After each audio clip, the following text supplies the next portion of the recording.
बघा आपण वय म्हणजे वयवारी हा घटक अभ्यासतोय बघा. तर मी पहिल्यांदा तुम्हाला पहिलं उदाहरण दिलं तोंडी, की बाबा फरक कधीही बदलत नाही. वयातला फरक कधी बदलतो का? नाही बदलत. म्हणजे नेमकं कसं, आता समजा एखाद्या, आता तुमचाच भाऊ आहे, आता तुम्ही तुम्हाला उदाहरण दिलं बघा, तुम्ही आता समजा तुम्ही 8वीला आहे बरोबर, आणि तुमचा भाऊ किंवा बहीण 5वीला आहे बरोबर. आता 2 वर्षानंतर तुम्ही किती वेळ जाणार आहे? 10वीला जाणार आहे. आणि तुमचा भाऊ किंवा बहीण 2 वर्षांनी किती जाणार आहे? 7वीला जाणार आहे. किती जाणार आहे? 7वीला. म्हणजे पहिलं तुम्ही 8वीला होता, त्यावेळेस ती कितीला होती? 5वीला होती बहीण. समजा समजा बहीण धरूया, 5वीला होती. मग त्यावेळेस तुमच्या दोघांमध्ये अंतर किती होतं? 3 वर्ष होतं ना. मग आता 2 वर्षानंतर दोघांतलं अंतर किती झालं? 3 वर्ष. 10 वर्षानंतर तुमचं वय किती होईल? किंवा तुम्ही वय धरूया आपण. आता समजा तुमचं वय समजा आज 15 वय आहे, तुमचं आज वय किती आहे? 15. तर 10 वर्षानंतर तुमचं वय किती होईल? 25. आणि जर तुमच्या बहिणीचं वय 12 वर्ष आहे, किती वर्ष आहे? 12 वर्ष. तर 10 वर्षानंतर तिचं वय किती होईल? 22. मग मला सांगा, पहिलं वय तिचं 12 होतं, त्यावेळेस तुमचं 15 होतं, त्यावेळेस दोघांच्या वयात फरक किती होता? 3 वर्षाचा होता. आणि 10 वर्षानंतर सुद्धा तुमच्या दोघांच्या वयातील फरक किती आहे? 3 वर्ष. म्हणजे लक्षात ठेवा, फरक कधीही बदलत नाही, बदलतच नाही. कारण की जन्मतारखा कधी बदलतात का? त्यासाठी ती काय म्हणजे ते आपलं जे तुमचं जे वय आहे ते कधी बदलणार नाही, फरक कधी बदलत नाही. आता बघा त्या वयवारीमध्ये उदाहरण सोडताना, आता ह्यामध्ये एक सोपं दिलं उदाहरण आहे, पण दुसरे एक उदाहरण आहेत पुढं. तर उदाहरण दिल्यानंतर पूर्वी नंतर असे काही प्रश्न असतात का नाही, त्यावेळेस आज, पूर्वी आणि नंतर असं मांडून घ्यायला विसरायचं नाही. आता ह्यामध्ये काय एवढं काही दिलेलं नाही. आता ह्याला एक सोप्या ट्रिकनं तुम्हाला हे उदाहरण मी सोडून सांगतो. बघा प्रश्न काय विचारलाय, जान्हवी तिच्या आईपेक्षा 27 वर्षांनी लहान आहे. म्हणजे कुणाच्या पेक्षा लहान आहे, कुणाच्या पेक्षा मोठी आहे असं म्हणलं का, तो काय आहे रे? फरक आहे. काय आहे? फरक आहे. समजले तुम्हाला? फरक आहे. तर बघा नंतर या दोघांच्या वयांची बेरीज किती दिले? 49 वर्ष दिले. तर जान्हवीच्या आईचे वय किती वर्ष असेल असं विचार. मग मला सांगा, जान्हवी मोठी का आई मोठी? साहजिकच आहे, आईपेक्षा आपण मुलं मोठा असतो का कधी? नाही. तर वय कोणाचं काढायला सांगितलंय? मोठ्या व्यक्तीचं वय काढायला सांगितलं का छोट्या व्यक्तीचं वय काढायला सांगितलंय? मोठ्या. पण ह्याचा अर्थ गणिती भाषेमध्ये काय लक्षात ठेवायचं? मोठी संख्या काढायची. काय काढायचे? मोठी संख्या काढायची. मग अशा वेळेस काय करायचं? बघा, जर उदाहरणामध्ये जर मोठ्या व्यक्तीचं वय काढायचं असेल तर त्याला एक ट्रिक आहे. काय ट्रिक आहे? बघा ट्रिक काय, दिलेल्या दोघांच्या वयांची बेरीज बघा अधिक, बघा आता मी तुम्हाला व्यवस्थित लिहितो. बघा, मोठ्या व्यक्तीचे वय, मोठ्या व्यक्तीचे वय काढायचे असल्यास बघा दिलेल्या बेरजेमध्ये किती दिली दोघांची बेरीज? 49. त्या बेरजेमध्ये फरक मिळवायचा. फरक किती आहे? 27. करा बेरीज. 9 7 16. हातच्या आला 1, 4 आणि 2 6, आणि हातच्या आला 1 7. दोघांच्या वयाची बेरीज किती आली? दोघांची वयाची नाही, फरक आणि त्यांच्या बेरजेमध्ये मिसळ किती आली बेरीज त्यांची? 76. तर आलेल्या बेरजेला फक्त भागिले 2 करायचं, आपल्याला उत्तर मिळून जात. लाव भाग. बेक बेत्रिक उरला 1, घेतले 6, 82 16. किती वय आलं रे? बघा पुन्हा सांगतो, मोठी, आता आपण गणिती भाषेमध्ये मोठी संख्या काढायची. आता मोठ्याचं वय काढायचं म्हणजे मोठी संख्या काढायला समजायचं. मग काय करायचं? दिलेल्या बेरजेमध्ये फरक मिळवायचा आणि भागिले 2 करायचं. बरोबर नाही? उत्तर किती आलं? 38. मग तुम्ही मला सर लहान विचारलं तर काय करायचं? लहान व्हायचं. मग बघा, लहान व्यक्तीचे वय, बघा मी काय करतो आता, लहान व्यक्तीचे वय काढायचं. आता ह्याच प्रश्नामध्ये दोन्हीचं वय काढतो आणि दोघांची बेरीज करतो. 49 इथे आपण क्रॉस चेक करून बघूया. ठीक आहे, बघा ती ट्रिक आपली बरोबर आहे का बघूया. बघा दिलेल्या बेरजेतून आता लहान व्यक्तीचं वय काढताना, बघा मी जरा खुली करतो इथं. बघा लहान व्यक्तीचे वय काढताना फरक वजा करायचा. बेरजेतून फरक वजा करायचा. बघा करा. 9 7 गेले 2 आणि 4 2 गेले 2, किती आलं 22. मग सेम प्रोसेस, त्यांची वजाबाकी झाल्यानंतर जी वजाबाकी येईल त्याला भागिले 2 करायचं. बेक आणि बेक, उत्तर किती आलं. लहान व्यक्तीचं वय बघा, पहिल्यांदा तुम्हाला फसवायसाठी दिले का नाही. मग ह्या दोघांची बेरीज करून बघा. 49 येते का बघा, आपण क्रॉस चेक करूया.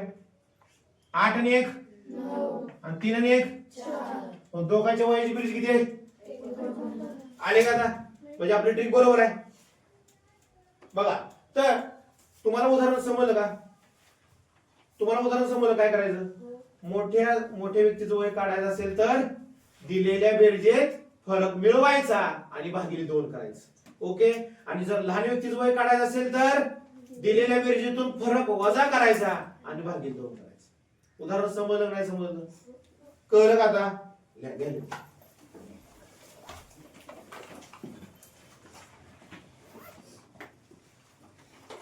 पहा आपण दुसरं उदाहरण पाहूया. बघा रामचे वय हरीच्या वयाच्या तिप्पट आहे. मग मला सांगा लहान कोण. जाता जाता जाऊ समजून घेऊया. लहान कोण आहे. राम मोठा आहे का हरी मोठा आहे. रामचे वय हरीच्या वयाच्या तिप्पट आहे, म्हणजे हरी लहान आहे आणि राम मोठा. एवढं कळलं का आता. दोघांच्या वयातील फरक विचारलाय, दिलाय. सरी फरक काय दिलाय 16 वर्ष असल्यास त्या दोघांच्या वयाची बेरीज किती. एवढा सोपा प्रश्न आहे बघा. वय कुणाचं मानायचं तर कळलं पाहिजे. आता हरीचं वय मानायचं. मग हरीचे वय बरोबर x मानू. हरीचे वय x मानू. मग सांगा बरं रामचे वय किती होईल. रामचे वय बरोबर 3x, कारण रामचे वय हरीच्या वयाच्या तिप्पट आहे. मग हरी x असेल तर राम किती 3x. कळतं तुम्हाला आता. मग दोघातील फरक दिलाय 3x वजा x बरोबर 16. मी काय केलं कळलं का. रामचं वय हरीचं वय त्या दोघांचा काय दिलाय फरक. फरक म्हणजे काय वजाबाकी. दोघातलं अंतर किती आहे 16 आहे का. मग हे सोडून घेऊया. बघा 3x वजा x म्हणजे 3x इथं नसतो म्हणजे 1 असतो. मग 3 मधून 1 गेला 2 आणि x आहे तसं आणि बरोबर काय आहे 16. मग ह्या दोघांमध्ये अंक आणि अक्षर असतं ना, इंग्रजी कोणताही लेटर असेल त्यामध्ये गुणाकार असतो. काय असतो गुणाकार. मग 2 इकडे गुणिले तिकडे गेला काय होईल. मग x बरोबर 16 भागिले 2. बेक बेआटी, म्हणून x बरोबर किती आलं 8. मग आता काय विचारलंय आपल्याला दोघांच्या वयाची बेरीज. बघा मग आपण व्यवस्थित सुटू लिहूया. बघा हरी किती होता x. मग x बरोबर किती आहे इथं. मग हरीचं वय 8 वर्ष. नंतर रामचं वय किती होतं 3x. मग टाका x ची किंमत टाका त्यामध्ये. x ची किंमत किती आली 8. टाकली किंमत. मग 8 त्रिक 24 वर्षे. मग ह्या दोघांची काय करायचं आपल्याला बेरीज. मग 8 अधिक 24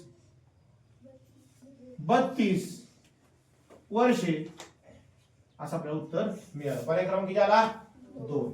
मग एवढं लिहिण्यापेक्षा काय लिहू शकतो असतो आपण साध्या सोप्या पद्धतीने. बघा x आहे हरी 3x आहे राम. दोघांची बेरीज विचारली ना आपल्याला. बेरीज मला काय करायचं. मग 3x आणि x किती आलं 4x. मग टाका ह्यात x ची किंमत 4 गुणिले 8 4 8 म्हणजे एवढं जरी करून केलं असतं तरी चाललं असतं. पण आपल्याला x ची किंमत काढावी लागणारच आहे. x ची किंमत काढल्यानंतर तुम्ही हे लिहायच्याऐवजी मी तुम्हाला फक्त सुट्ट सांगितलं की व्यवस्थित सांगितलं. x मानला म्हणून x म्हणजे आपला 8 उत्तर आलं. इथे काय कोणाची गरज नव्हती. इथे काय राम बरोबर किती होतं 3x.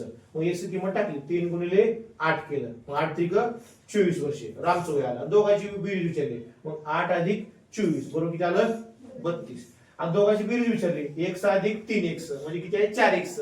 मग x ची किंमत टाकली 4 गुणिले 8 8 चौक 32. आपण ऍड होतं समजलं.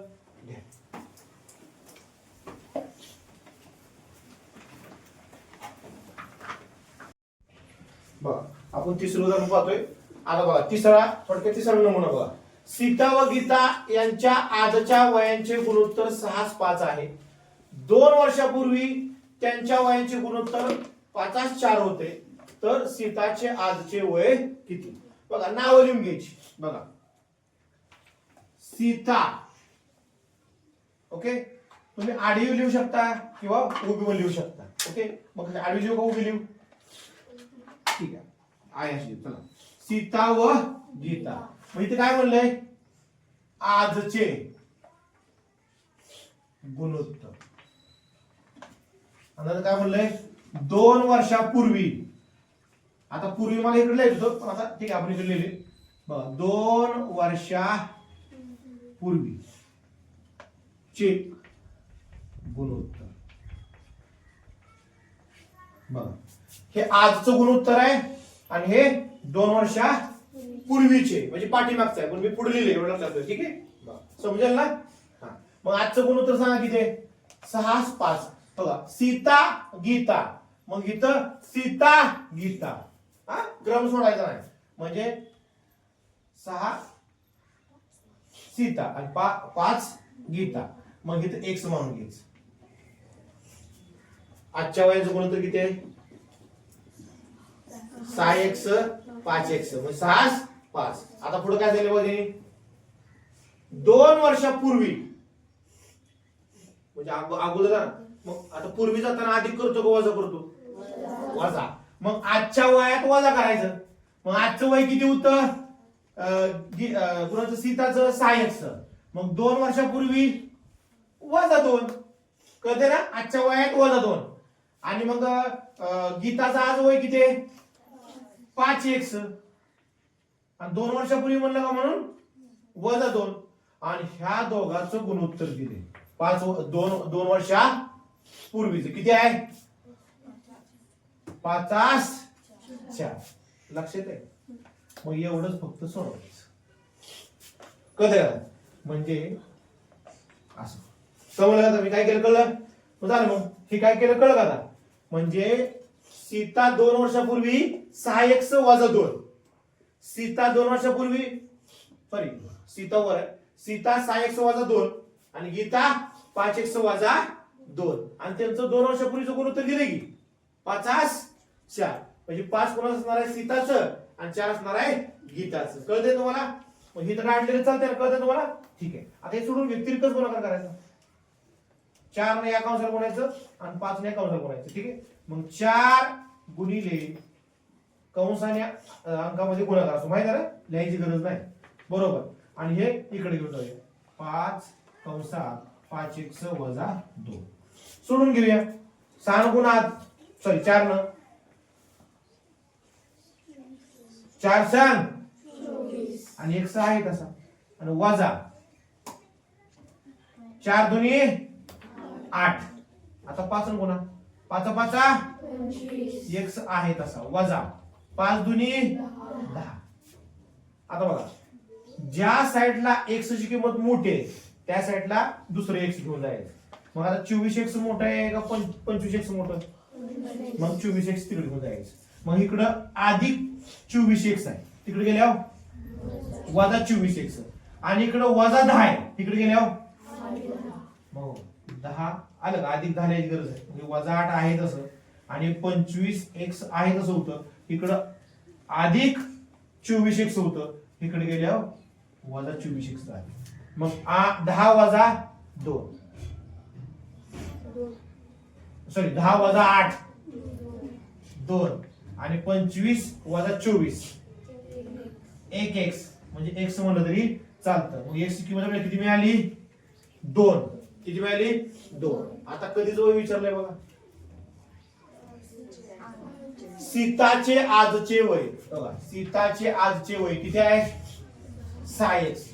मग त्यामध्ये किंमत टाका x ची किंमत किती आली 2.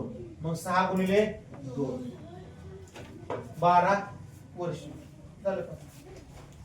कळलं? आणि जर गीताचं विचारलं असतं तर 5 गुणिले 2 5 दोन्ही पहिल्यांदा दिले तुम्हाला ती फसवायसाठी दिले. मोठी संख्या विचारली पहिल्या पर्यायात लहान संख्येचं उत्तर देणार, लहान संख्या विचारली पहिल्या पर्यायात मोठ्या संख्येचं उत्तर देणार. कळतंय ना? असं फसवायची तिथे गडबड करायला नाही. तुम्हाला समजलं मी काय केलंय का? पुन्हा एकदा समजून देऊ. समजलं?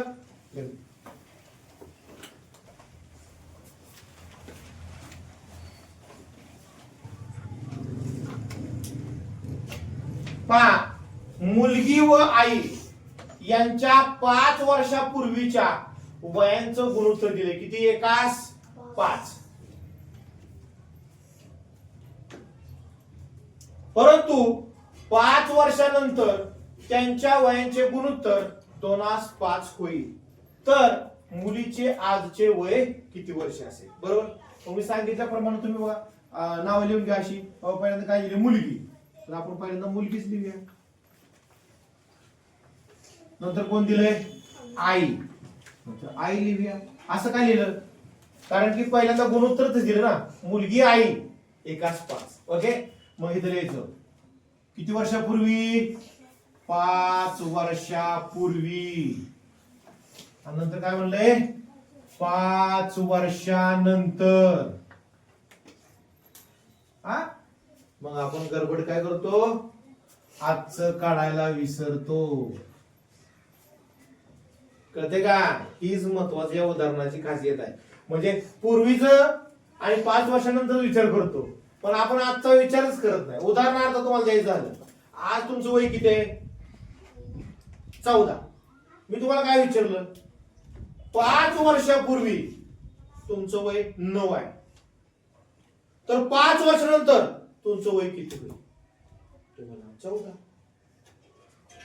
तुम्ही काय म्हणणार? परंतु यामध्ये काय चूक होते? 5 वर्षापूर्वी तुमचं वय किती होतं? 9. मग आजचं वय किती?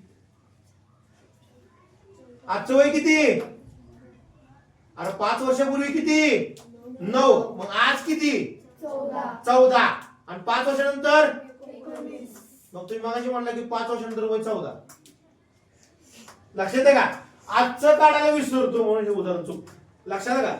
मांडून घेताना पूर्वी, आज आणि नंतर हे लक्षात ठेवा. त्याने आज जरी दिलं नसलं, पूर्वी आणि नंतर दिलं असलं, तर आजचं काढायला विसरायचं नाही. मग आता जसं सांगितलं तसं लिहून घेऊया. बघा, मुलगी व आई यांच्या 5 वर्षापूर्वीच्या वयांचे गुणोत्तर एकास 5 होते.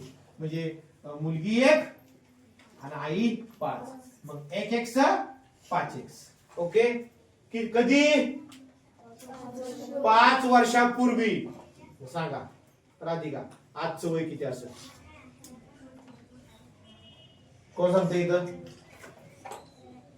कोण सांगते? हा, कोण सांगते? बघा, तर मी सांगतो. तर आजच्या वयामध्ये 1x म्हणण्याची गरज नसते, x असतं. अधिक फक्त 5 करायचं. अधिक 5. आणि आईचं वय पहिले किती होतं? 5x. त्यामध्ये फक्त काय करायचं? अधिक 5. कारण की 5 वर्षापूर्वी 1 होतं. मग आता 1 अधिक 5 होणार ना. तुम्ही फक्त बेरीज करून सांगितली 6. तुमचं काय चुकलं नाही. परंतु आपल्याला तसं मांडता येईल. आपल्याला मांडायचं कसं? पहिल्यामध्ये 5 मिळवायचं. मिळवलं. आता काय सांगितलंय? 5 वर्षानंतर. मग सांगा आता, आजचं वय 1 अधिक 5 आहे, तर 5 वर्षानंतर किती होईल? 5 वर्षानंतर किती होईल? 1 अधिक 10. कारण इथे किती आता? 5. आता नंतर म्हणल्यावर अधिक करायचं का वजा करायचं? अधिक करायचं. मग 5 अधिक 5 10. कळलं का? आणि इथं काय होईल मग? 5x अधिक किती किती होतं? 5. आता किती वर्षानंतर म्हणले? 5. मग इथं अधिक 5 करायचं. 5 आणि 5 10. हे आलं 5 वर्षानंतर. आणि गुणोत्तर काय दिले? 2:5. कळलं नाही कळलं? फक्त सोडवायचं. झालं का? आणि जिथलं विचारलंय त्यात x किंमत टाकायची. कधी विचारलंय? आजचं विचारलंय. आज हित आहे. कळलं ना? मग बघा आता सर्वांचं लक्ष फळ्यावरती सोडूया. 5 न या कंसाला गुणायचं आणि 2 न या कंसाला गुणायचं म्हणजे 5 कंसात x अधिक 10 2 कंसात 5x अधिक 10 पुन्हा 5 ना 5 गुणिले x 5x अधिक आहे असं 5 10 50 2 पंचे आणि x आहे तसं आणि 2 10 करा किंवा 10 गुणी करा किती आलं 20. मग मी तुम्हाला सांगितलं ज्या ठिकाणी मोठे x आहे त्या ठिकाणी छोटे x न्यायचे. मग इकडे काय होईल 50 आता इकडे अधिक 20 आहे इकडे गेल्या वजा 20 आणि इकडे नसतं म्हणजे अधिक असतं मग अधिक 5x तिकडे गेल्यावर काय होईल वजा 5x. मग 50 वजा 20 30 आणि 10 वजा 5 आणि x आहे तसं मग ह्या दोघांमध्ये गुणाकार आहे इकडे गुणिले 5 आहे इकडे गेल्यावर मग 30 भागिले 5 बरोबर x. मग 5 एके 5 सक्क म्हणून x बरोबर काय किंमत आहे आपली 6. मग कोणाचं वय विचारलंय मुलीचं आजचं वय विचारलंय मग टाका किंमत ह्यामध्ये x ची 6 आणि अधिक 5 6 आणि 5 11 पर्याय क्रमांक 4. समजलं का नाही. आणि आईचं विचारलं असतं तर 6 पंचे 30 30 आणि 5 35. मग आणि तुम्हाला आता इथे आपल्याला बेरीज वगैरे दिली काय क्रॉस चेक करायची गरज. समजा मी काय करतो मी काय इकडे वा तुम्ही हे काढलं नसतं मग आजचं वय म्हणजे टाकायचं कुठे नेमकं ती एक्स किंमत कुठे टाकायची 5 वर्षापूर्वी टाकायची का मग आजचं काढायला सरायचं नाही. बघा पूर्वी आज नंतर ह्या तिन्ही गोष्टी केलेल्या पाहिजे. समजलं उदाहरण समजलं पुन्हा सांगू समजलं